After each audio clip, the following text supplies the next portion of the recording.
فقال يا سالم من صام يوما من آخر هذا الشهر كان ذلك أمانا له من شدة سكرات الموت.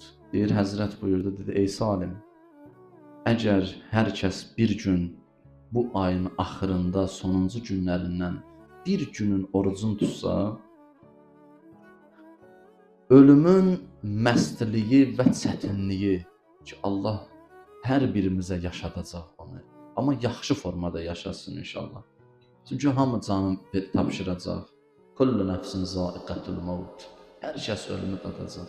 Bu elə bir daddır ki, hər bir şəxs onu dadmalıdır.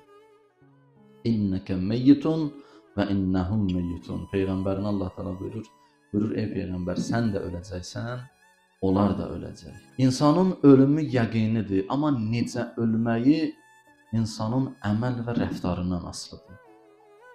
İnsanın rəftar və həyat tərzindən asılıdır. Necə yaşamısan, elə ölürsən.